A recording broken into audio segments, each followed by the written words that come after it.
Welcome back, viewers. You're watching WION World is One. This is another edition of World DNA, the show that gets you ahead of the rest. I'm Shibin Chandra. And I'm Haim Kaur, and on the show today, tensions continue to remain high in West Asia. The Houthis continue to target vessels in the Red Sea. The United States strikes Iraq have prompted a scathing criticism from Baghdad as well. And while the situation in Gaza on ground isn't any better either. We'll get you a roundup of all that's happening in West Asia on the show today. Also on the show, get you on the other war front rather. The situation remains tense. Russia has accused Kiev of downing a large military transport plane carrying Ukrainian prisoners of war to an exchange on Wednesday after a crash in the Belgorod region that killed everyone on board. We will be tracking those developments closely.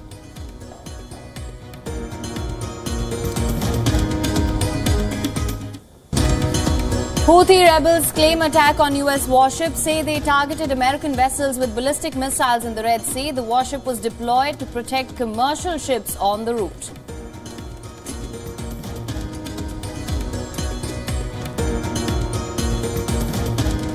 Qatar accuses Israeli Prime Minister of obstructing mediation efforts in the Gaza war. Remarks after Netanyahu's leaked recording saying Qatar is making no difference and is even problematic.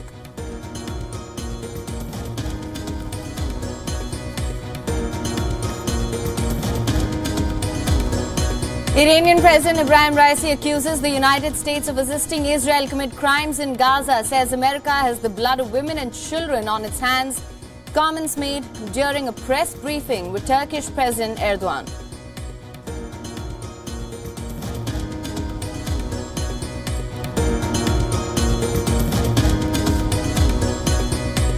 Russia accuses Ukraine of deliberately shooting down its military transport plane carrying 65 prisoners of war.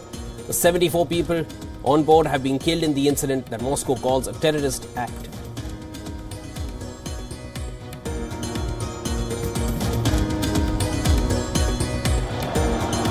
Liverpool hold off Fulham to set up a Wembley date with Chelsea in the final of the EFL Cup. A 1-1 draw was enough for the Reds to win the tie 3-2 on aggregate.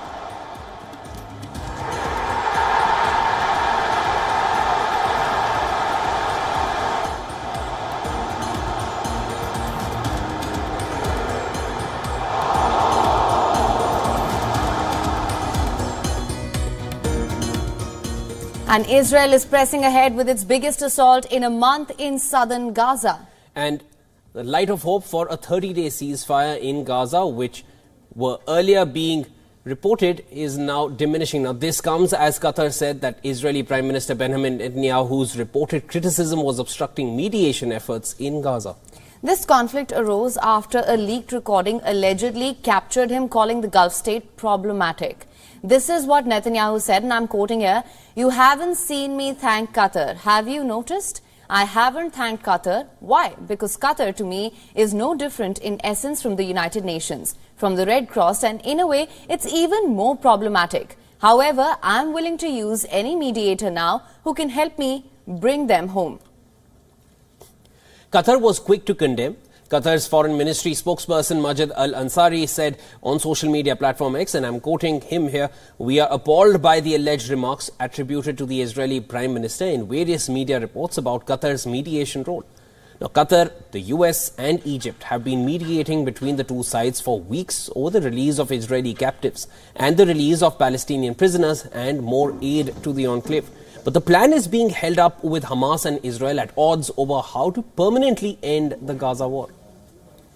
In Gaza, 9 people were killed in a tank shelling on a UN shelter. Israel has, however, denied the allegations of the attack. The United States said that it deplored the incident. Incredibly concerning, Leon. When we deplore today's attack on the UN's Khan Yunis training center.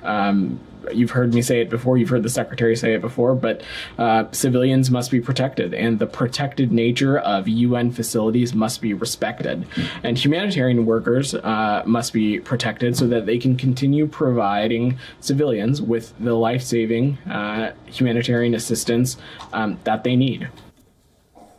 Intense fighting was also reported close to hospitals in Khan Yunis. The Hamas officials said that dozens of Israeli tanks are surrounding Nasser hospital from all sides. The Israeli army earlier said that it had encircled Khan Yunis, which has become the epicenter of recent fighting.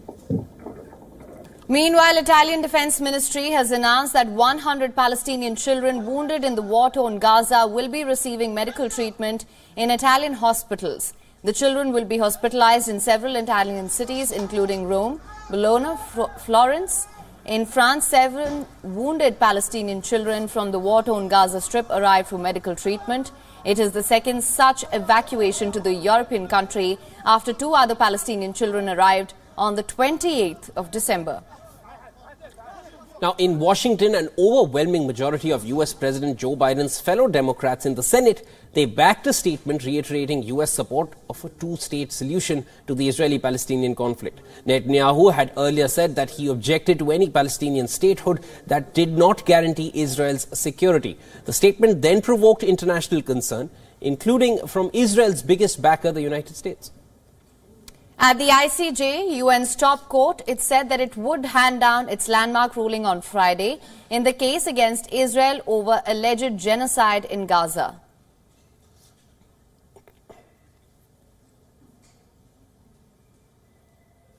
For more on this, we're now being joined by Mr. Edward P. Joseph from Washington, D.C. Mr. Joseph is a senior fellow at Johns Hopkins University School of Advanced International Studies and foreign policy analyst. Sir, thank you so much for joining us. Always a pleasure to have you.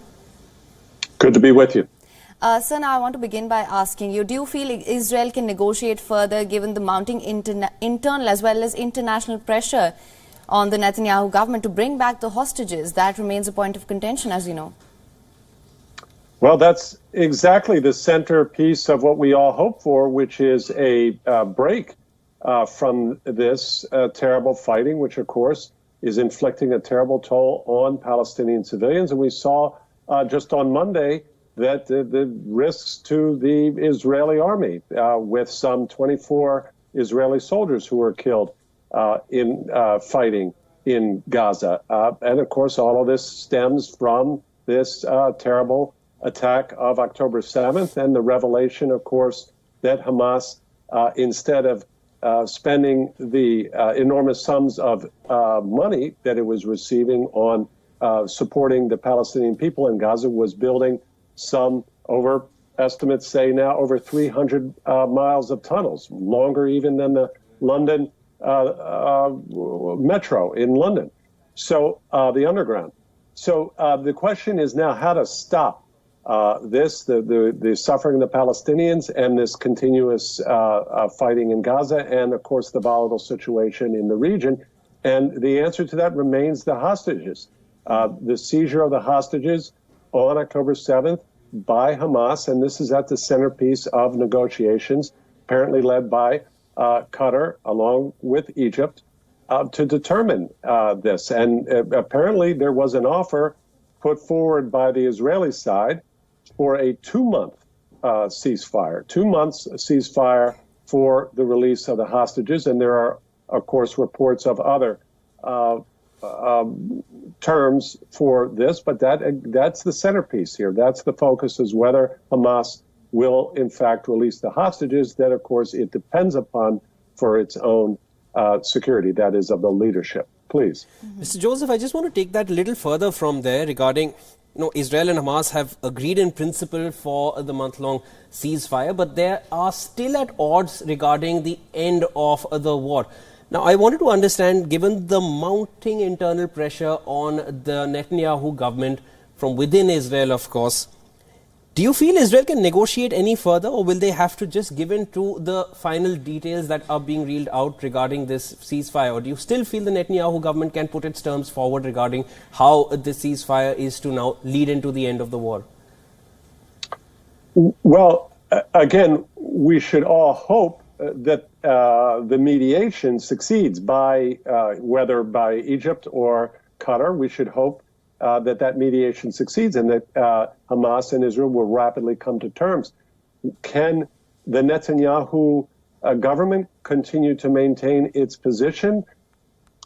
I see no signs that there's some type of weakening in Israel. Yes, it's true. There's internal pressure, great internal pressure from the families of the hostages on the prime minister. But, it's very difficult if in a negotiation to signal that you're susceptible to weakness and you can't hold on to your position. That's not a good place to be in a negotiation. And I just don't see those indicators that Prime Minister Netanyahu is somehow ready to give in. He's made continuous statements, even, for example, after this recent meeting with the British Foreign Minister David Cameron, of intention to continue. And again, those are important signals for the negotiation. They go exactly to your very important question that you're asking. Please. So I also wanted to understand, one, of course, what do you think is the larger game plan here? What is Israel actually trying to achieve? Because we've seen the situation remains volatile. They've always maintained that this war is against Hamas, but we're seeing the death toll in Gaza mount. Also, what I want to understand is that we've seen the repercussions of this in the wider region as well. After the US carried out strikes on Iranian proxies in Iraq, now the Houthis have fired 3 ballistic missiles at a US ship in Gulf of Aden. So what's your take on the situation here? I think those are actually two separate questions. Right. If we ask what are Israel's intentions and what about the ramifications in the region, which actually are less complicated. They're very serious in the region, but less complicated than it appears, because in all cases, they return back to Iran. So in the case of the Houthis, it goes back to Iran. In case of the more than 150 strikes on U.S. personnel deployed in Iraq by the invitation of the government of Iraq and in neighboring Syria, fighting and making sure ISIS doesn't reconstitute, it's again, these are Iran-backed militias. Hezbollah is the interesting question, because Hezbollah is the most heavily armed, and yet Iran does not release and give the green light to Hezbollah to attack Israel, because, of course, Iran needs Hezbollah to defend Iran, which is its primary concern. Iran's concern is not the Palestinians. Iran's concern is Iran. And we saw that, of course, with the exchange, as you all well know, in Pakistan, the strike in Pakistan on the 16th of January, in which Pakistan retaliated, as was expected, on the 18th of January. This followed the January 3rd terrorist attack in Kerman, in Iran, by the Islamic State. None of this had anything to do with Israel or the Palestinians or Gaza. So we see Iran is embroiled in its own tensions. Iran is the source of this escalation and destabilization that we see in the Middle East. To answer your other question, which is also very important, about Israel's intentions, I think the bedrock aims are very clear. Israel was attacked on October 7th in a way that it cannot simply sustain. It's not about some type of revenge or retaliation for Israel. As I understand Israel's intentions and its core aims in Gaza, they are aimed not at the civilian population, but at Hamas. They are aimed at eliminating the strategic threat that Hamas has, which is very difficult to do, in part, as I mentioned, because of these tunnels. They give permanent sanctuary for Hamas to build rockets, to hold hostages, to protect its leadership while Hamas exposes the civilians to the risk of death by military strikes in Gaza. And of course, we see no effort whatsoever by Hamas to protect civilians or avoid embedding. To the contrary. So that's what, in my estimation, you ask a very important question, and that's what I believe Israel's core aims are. Please. All right, that was Mr. Edward P. Joseph joining us from Washington, D.C. Thank you so much for your time, sir. You're welcome. Let's shift our focus to the other war front now. A Russian military transport plane crashed in Russia's Belgorod region near the Ukrainian border, as stated by the Russian Defense Ministry. The plane that crashed on Wednesday morning was carrying 65 Ukrainian war prisoners. prisoners of war, 6 crew members along with 3 people accompanying the war prisoners, now all of whom have been killed in the incident. Ukrainian President Volodymyr Zelensky has called for an international investigation into the plane crash and also said that the Ukrainian security agencies are probing all the circumstances here. The Defense Intelligence of Ukraine is working to find out the fate of all the prisoners. The Security Service of Ukraine is investigating all the circumstances. I have instructed the Minister of Foreign Affairs of Ukraine to inform our partners about the available data. Our country will insist on an international investigation. Moscow immediately blamed Ukraine for the incident and called it an act of terror. Russia's defense ministry and other authorities have begun investigating the matter and said that Russian radars spotted the launch of 2 Ukrainian missiles from Ukraine's Kharkiv region, bordering the crash site in Belgorod. While Kyiv is yet to respond on whether Ukrainian war prisoners were killed in the crash or if the Russian plane was downed by the Ukrainian forces. The Nazi Kyiv regime took this step, pursuing the goal of blaming Russia for eliminating Ukrainian servicemen. By carrying out that terrorist attack, the Ukrainian leadership showed its true colors. It paid no regard for the lives of its own citizens. Often called all-weather allies, India and Russia have significant trade ties that span across sectors. And now both countries are gradually operationalizing a new trade route.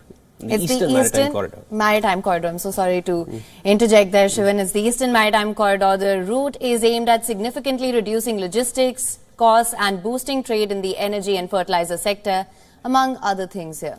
Now, maritime trade between India and Russia is predominantly taking place via the western seaboard of India and the western part of Russia. The Mumbai to St. Petersburg shipping route has always remained the primary choice. It takes about 40 days for cargo to get from the origin port to the destination port. But of late, Russian ships are using an alternative route, the Eastern Maritime Corridor.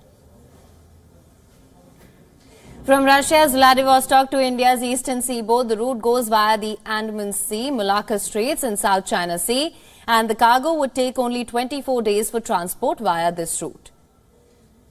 Now, in 2023, thousands of tons of crude oil and coking coal from East Russia arrived at India's ports in the states of Odisha and West Bengal. WION's Siddharth MP spoke to Indian Ministry of Ports, Shipping and Waterways Secretary. Listen in. Savings in time are about 40%. It's about 40 days if you go by the western corridor. It's about 25 or 24 days if you go by the eastern corridor. So that's about 40% savings in time. Similarly, the distance traveled, if you see, that is about 8,600 nautical miles. This is about 6,600 nautical miles. So there is saving in terms of distance. Therefore, there is savings in fuel and costs. So this is a substantial savings. Subsequent high-level bilateral talks and ministerial visits, a Russian delegation is visiting Chennai in southern India.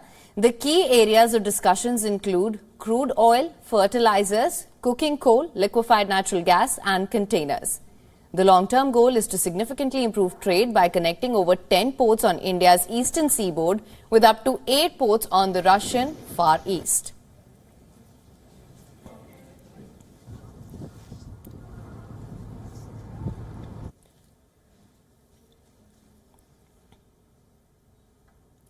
And now for more on this, our correspondent Susan Tehrani spoke with the Russian Foreign Minister Sergei Lavrov about the potential impact of the Eastern Maritime Corridor on Russia's trade relations with India. Listen to this.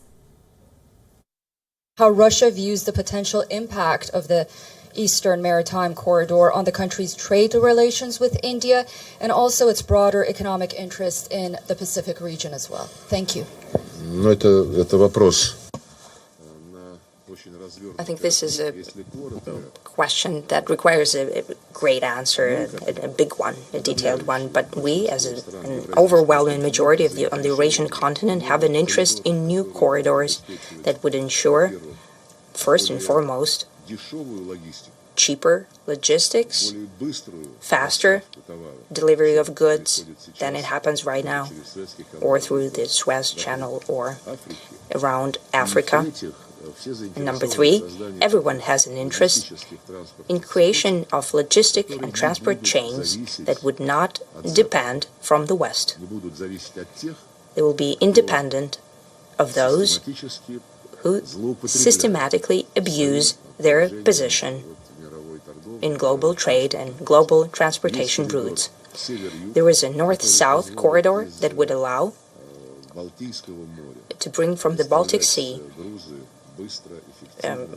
goods efficiently, reliably to the Persian Gulf.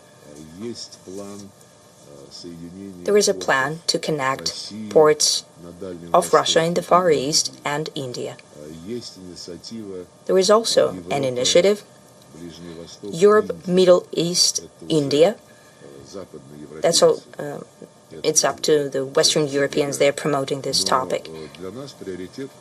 For us, the priority is the north-south corridor, and it will benefit India directly. It will go through Russia, Azerbaijan, Iran, and further down to India. Now, Susan shared some more insights on the same lesson. Listen in. Given the geopolitical challenges facing the Red Sea and the Suez Canal, the Eastern Maritime Corridor, also known as the International North-South Transport Corridor, can help India and Russia as well as other countries by providing an alternative trade route while reducing travel time and costs, while avoiding hotspots like the Middle East and the Suez Canal, not to mention increasing cooperation in trade between Russia, India, and other countries, strengthening ties. During a press conference at the United Nations headquarters here in New York, I asked Russia's Foreign Minister Sergei Lavrov about this. He said that he welcomed the Eastern Maritime Corridor as an opportunity to boost trade with India, as well as it being a strategic move for the Pacific. Susan Tehmani reporting from New York for WION World is One. The European Union inched forward with its plan to de-risk its relationship with China. The 27-member bloc unveiled its plans to strengthen their economic security, which includes measures to revise rules on vetting foreign investments and to protect sensitive technology from falling into the hands of rivals. Brussels has bolstered its armory of trade restrictions to tackle what it deems to be the risk to European economic security following Russia's invasion of Ukraine and global trade tensions. Europe was particularly hard hit, forcing the bloc to find alternative energy sources. Now, it wants to avoid a similar over-reliance on China, which dominates in green technology production and critical raw materials. The bloc has already proposed new rules that it says are necessary to keep the bloc competitive during the global transition to clean technology and to bring more production to Europe. Now, EU officials have outlined an economic security package containing 5 initiatives, including toughening rules on screening of foreign direct investment and launching discussions on coordination in the area of export controls. The officials have also pushed back on claims that the package had been watered down and that some of the initiatives would kick in too late.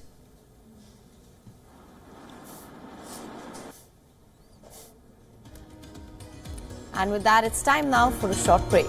Don't go anywhere. Of course, this is World DNA. We will be back after this break. When we get back, we will be bringing you the latest from the U.S. Supreme Court, which has declined to halt the state of Alabama from proceeding with the nation's first execution using nitrogen gas.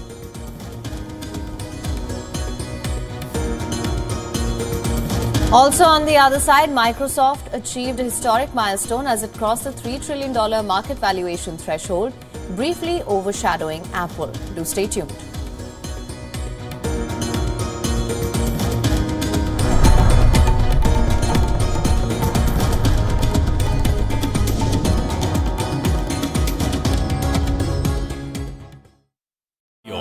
India's Global Voice, the channel that brings you the biggest stories from across the world through India's lens. Now available in more than 190 countries worldwide. Because we believe that the world is one. Watch us in Africa, Europe, USA and Canada, South America, Asia Pacific, Middle East and North African regions. Also available on these digital platforms across the world. WION. World is one.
India's global voice, the channel that brings you the biggest stories from across the world through India's lens. Now available in more than 190 countries worldwide. Because we believe that the world is one. Watch us in Africa, Europe, USA and Canada, South America, Asia Pacific, Middle East and North African regions. Also available on these digital platforms across the world. WION. World is one.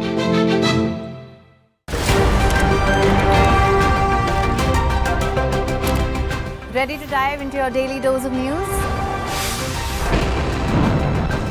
Bringing you what's trending in the West and all that's setting trends in the East. And all of this served up with a side of insightful banter. We don't just bring you the latest stories. We bring you your talking points for the day. And while you do that, from the busy streets of New York, I will provide you with deeper insights on the developments through the course of the day in the U.S. From New York, we get you to the sandy shores of Durban, where I'll bring you all the glitz, glam, and happenings from the world of showbiz. Welcome to the Eras Tour.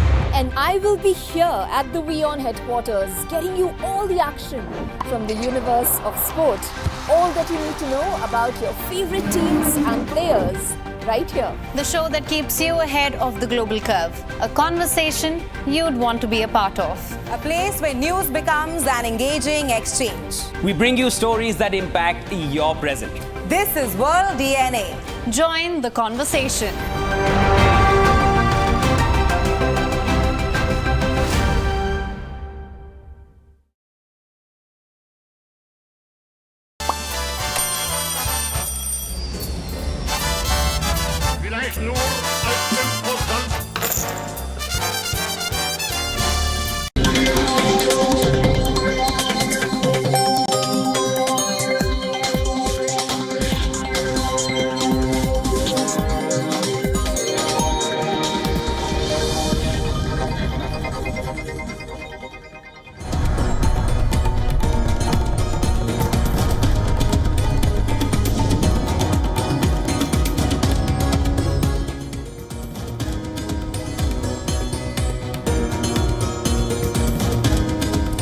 Welcome back to World DNA. Thank you so much for staying with us. So far on the show, we've gotten you the latest from the West Asia region where tensions continue to remain high.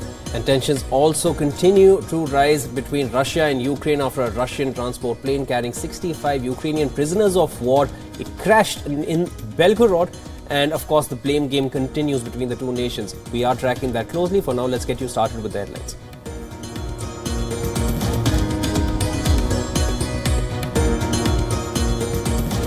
Qatar accuses Israeli Prime Minister of obstructing mediation efforts in the Gaza war. Remarks after Netanyahu's leaked recording says Qatar is making no difference and is even problematic.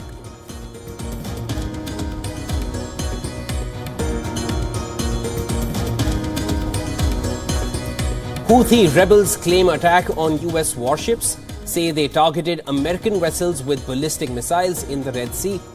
The warship was deployed to protect commercial ships on the route.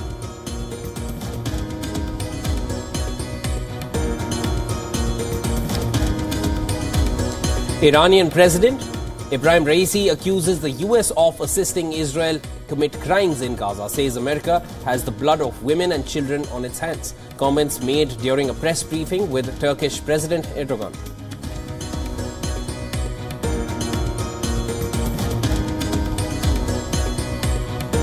Ukrainian President Volodymyr Zelensky accuses Russia of playing with lives after a military airplane carrying prisoners of war was downed near the border.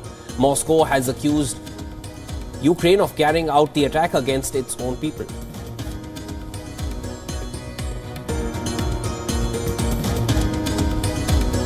Liverpool hold off Fulham to set up a Wembley date with Chelsea in the final of the EFL Cup.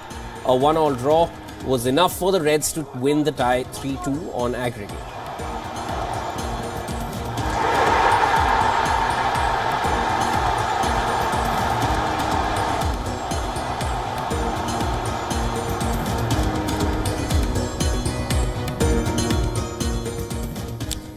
The U.S. Supreme Court declined to halt the state of Alabama from proceeding with the nation's first execution using nitrogen gas.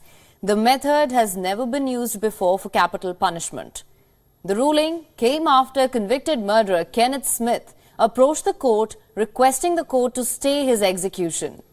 His execution is scheduled for Thursday. We will tell you all about this execution process, but first let's get you some details of the Kenneth Smith case. Kenneth Smith was convicted in 1988, killing of one Elizabeth Sennett. Smith and his accomplice were hired by Elizabeth's husband, Charles Sennett. Charles was a Christian minister who had taken out a large insurance policy on his wife. Smith and his accomplice killed Elizabeth by stabbing her repeatedly and beating her with blunt objects. Charles Sennett later committed suicide. Smith and his accomplice were both convicted and sentenced to death. Smith's accomplice was executed in 2010. Smith, on the other hand, survived a botched lethal injection in 2022. During the execution attempt, state officials repeatedly tried but failed to place the necessary intravenous lines for a central line in his collarbone area. They eventually had to call off the execution. Smith's botched execution was the third consecutive instance in the state where officials encountered problems or delays trying to insert intravenous lines for a scheduled lethal injection. The failed execution attempt triggered a prompt review of Alabama's death penalty procedures.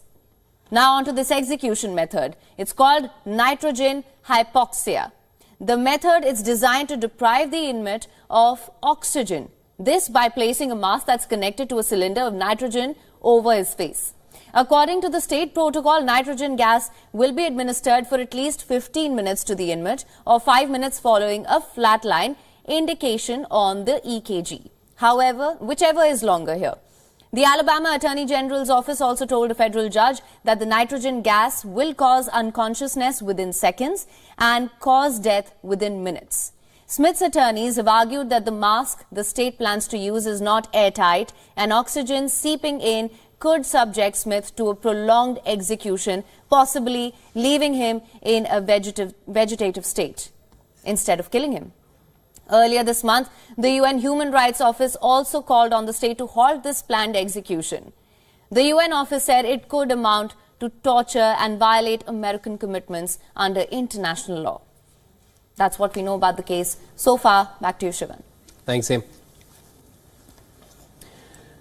Now, in Germany, train drivers walked off from their jobs to start one of the longest rail strikes, leaving commuters stranded and piling pain on the country's economy. Across Europe, transport workers have staged a strike to demand higher wages to cope with the impact of inflation. The workers are staging a 6-day-long strike. This is the fourth and the longest round of industrial action in a dispute which is going on for over a month about pay and working hours. Industrialists and economists have warned about the impact of strikes on production and supply chains. They have also said that the action could cost $1.9 billion. This 6-day GDL strike has massive implications on the economy. If you will, the GDL is also on strike against the economy in Germany and Europe. Cancellations can already be felt in European freight traffic, and as far as the economic impact is concerned, we must count on it being massive. Chancellor Olaf Scholz defended the right to strike from calls from the conservative opposition to make it more difficult for workers in critical infrastructure to do so. One of the main demands of the protesters is a reduction in working hours to 35 hours from the previous 38 work hour while retaining full pay. However, the National Railway Company of Germany has rejected the demands, this as it is too costly, and also said that it would need to employ 10% more workers to fill the gap. Now, this comes as the industry analysts are warning of shortages of working labourers.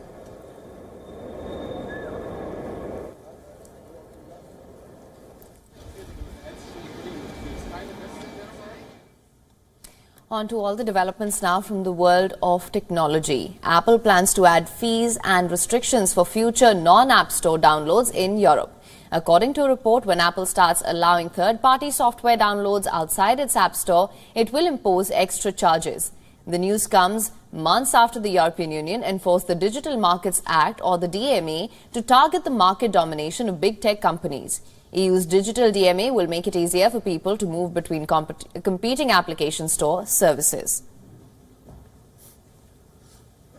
EU has made it mandatory for all big tech firms to comply with the DMA by March 7th. Reports say that Apple's plan will allow users to download software onto the iPhone for the first time without using the App Store. Meta recently announced plans to comply with the act, as the social media company has said that users will be given more choices on how they consume its services.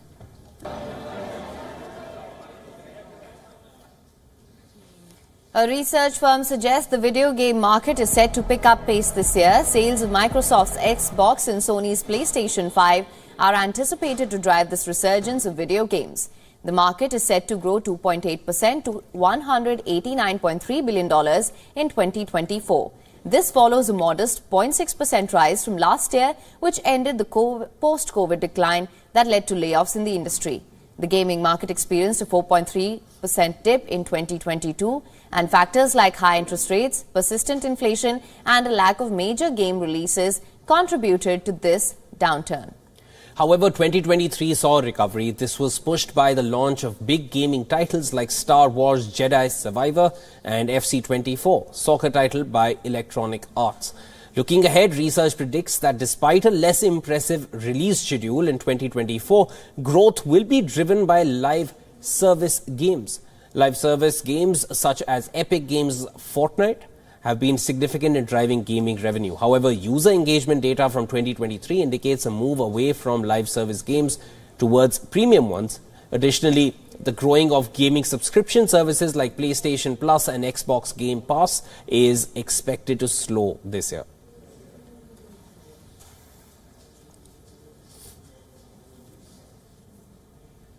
A recent report by the UK's National Cybersecurity Centre warns that artificial intelligence will make it challenging for people to distinguish genuine emails from hacking attempts. The agency highlights that generative AI will likely increase cyber attacks over the next 2 years. Generative AI is the technology that produces convincing text, voice, images, and videos. The Cybersecurity Agency emphasizes that generative AI and large language models will make it difficult for individuals to assess the legitimacy of emails or password reset requests. Now, this includes identifying phishing, spoofing, or social engineering attempts. Ransomware attacks have previously targeted institutions like the British Library and Royal Mail. These attacks are expected to rise with AI advancement, making it easier for amateur cyber criminals. Generative AI tools, including chatbots like ChatGPT, contribute to making phishing attempts more convincing by creating fake documents without typical errors. The report also notes that while AI enhances offensive capabilities for cybercriminals, it also serves as a defensive tool. It can help detect attacks and design more secure systems. Cybersecurity experts emphasize the need for fundamental changes in approaching ransomware threats. And this includes stricter rules around ransom payments and abandoning unrealistic ideas of retaliation against criminals in hostile nations.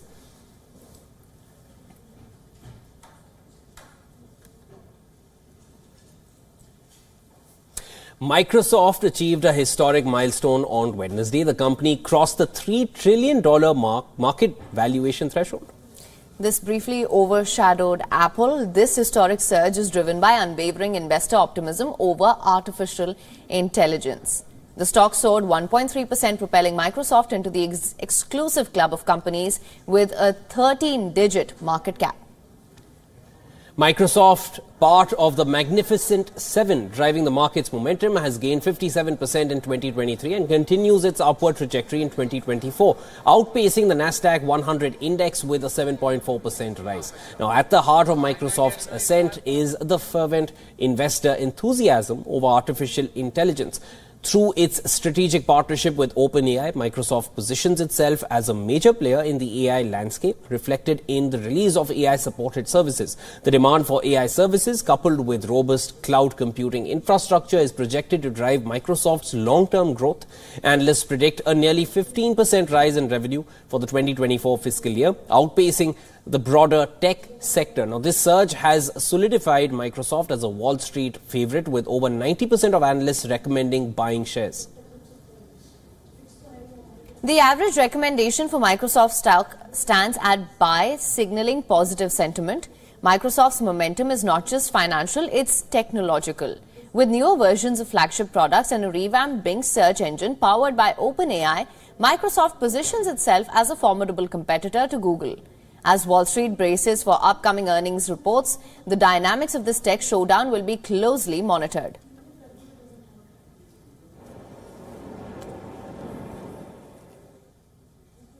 Now, China's real estate crisis is turning property developers to employ unconventional marketing tactics now. From promises of free wives to gold bars for home buyers, developers are pulling out all the stops in the face of a downturn that began with Evergrande's insolvency 2 years ago. Take a look at this next report for more. In recent years, China's real estate sector has experienced a seismic shift, triggered by Evergrande's declaration of insolvency 2 years ago. The event set off a domino effect, leading to defaults and business losses that have cast a shadow over the nation's economy. As a result, several multi-billion-dollar companies have collapsed, and key players in the industry have faced detentions or even disappearances. Amid the economic downturn, Chinese property developers are resorting to unorthodox and at times bizarre marketing tactics. In one such instance, a company in Xinjiang raised eyebrows with an audacious offer: buy a house, get a wife for free. This attention-grabbing promotion, although a pun on a traditional Chinese expression, incurred almost $4,000 from regulators in September. Meanwhile, another company in the Zhejiang province went a step further, promising gold bars to entice home buyers. The repercussions of China's real estate bubble extend beyond quirky marketing stunts. Existing home prices in the nation's 4 wealthiest cities are down between 11% and 14%. Sales of new homes also plummeted by 6%. The shadow banking industry, which played a crucial role in financing the real estate boom, is facing its own reckoning. As analysts predict a downturn lasting another 2 years, the key question looms: when will the transition in the property sector conclude? Bureau Report, WION, World is One. All right, over to sports next. Visa controversy, the absence of key personnel and the chance to end a dominant run. Well, these are the main storylines ahead of what promises to be an intriguing test series between India and England. The first test begins later today in Hyderabad. The team is a great healer, but it's been just 2 months since England departed from Indian shores in disgrace. Their World Cup title defence imploded within the first 2 weeks, and 5 members from that campaign have returned to create new memories. Now, England's captain Ben Stokes underwent surgery on a long-standing knee issue and has returned close to 10 kgs lighter. His recovery is ahead of schedule and he hopes to play all 5 tests. No team has beaten India in India since Alastair Cook's 3-lion side in late 2012. Like I mentioned before, we know the challenges here. India very rarely lose at home. I think it's almost like a bit of a free hit for us, where we can come in here and give it a good go and try something different. And India, in general, they've got all bases covered: good seam bowlers, good spinners, top quality batsmen. But that's the challenge that we made history, like I mentioned before, in Pakistan recently. First team to win every match there, and this is another chance to do something historic and try and beat India in their own conditions. England expect to trial by spin and have named a 3-man spin attack. Left-arm spinner Jack Leach is back after a stress fracture ruled him out of the Ashes, while the promising Rehan Ahmed will play his second test. Left-arm spinner Tom Hartley will make his debut with off-spinner Shoaib Bashir running into a visa delay. Bashir is of Pakistani origin and returned to the UK to resolve the issue. His visa has been issued and he will fly down over the weekend. Australian opener Usman Khawaja faced a similar predicament when Australia toured last year. England will also be without Harry Brook, while India will miss Virat Kohli's solidity in the first two tests, both opting out for personal reasons. India were one of the first teams to be signed by the Baseball Fire in 2022, and no, England will come hard irrespective of the situation. Now, India's four spinners have a combined haul of 800 plus test wickets, while Jasprit Bumrah and Mohammad Siraj are adept at taking down attacking batters. The Indian team battled fire with fire on a tough Cape Town pitch, with the test against South Africa ending inside 4 sessions earlier this month, and skipper Rohit Sharma has backed his squad to outlast England in familiar conditions. By no means whatever record we have in the past decade or so gives us the guarantee that we're going to come out here on top as well and win the series. We still have to play our best cricket, good cricket that we know that we play in these conditions. England obviously is a very good team. They play their test cricket really well, and obviously the last team to beat us here in our conditions was England. All right, let's now take a look at what else is making news in the world of sport, starting with Liverpool, which saw off Fulham to set up a EFL Cup final with Chelsea at Wembley. The Reds had taken a 2-1 lead in the first leg of the quarter-final and were firmly in the driving seat when Darwin Núñez gave them an early lead. Fulham raised their levels and deservedly got an equaliser in the 76th minute through Issa Diop. Now, the hosts tried their best to force extra time with a second goal, but Liverpool held on to secure a 3-2 aggregate victory at Craven Cottage. The Reds are now into a record 14th final. They defeated Chelsea in both the League Cup and FA Cup finals in 2022. Over in Spain, Barcelona were knocked out of the Copa del Rey in the quarter-final by Athletic Bilbao. Gorka Gurzeta gave the hosts a first-minute lead, but Barcelona equalized through Robert Lewandowski to make it 1-1 in the 26th minute. Teenager Lamine Yamal put the visitors ahead just after the half-hour mark. The hosts were able to find an equaliser in the second half that took the match to extra time. Inaki Williams scored in the 150th minute before his brother Nico Williams sealed the win at the death.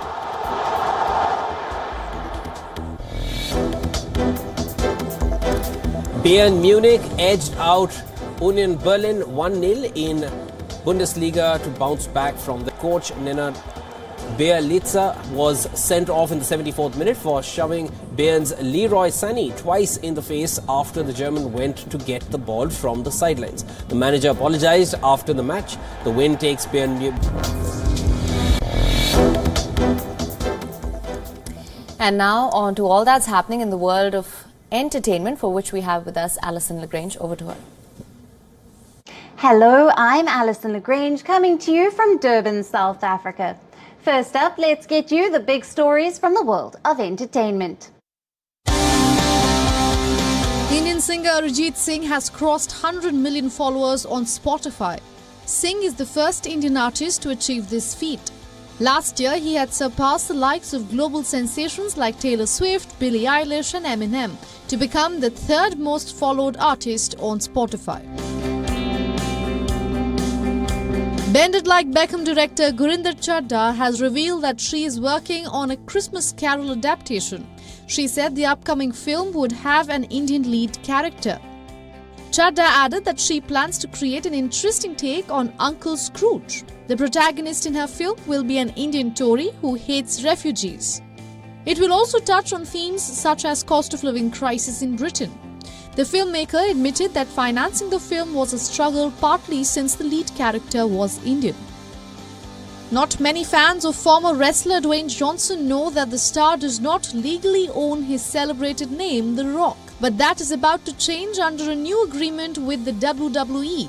Johnson is all set to join the board of TKO Group, the sports and entertainment company that owns WWE and UFC. Dwayne derived the name The Rock from his father, who went by the name Rocky Johnson. He was the first black champion in WWE history.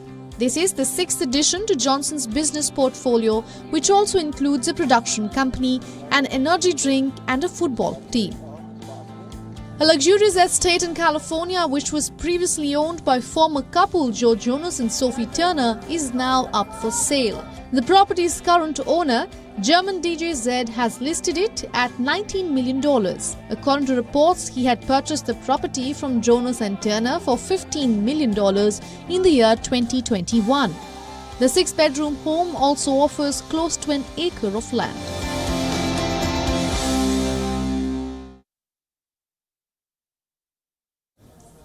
And with that, we call to wrap on this edition of World DNA. Thank you so much for tuning in. Keep watching WION World is One for all your global updates.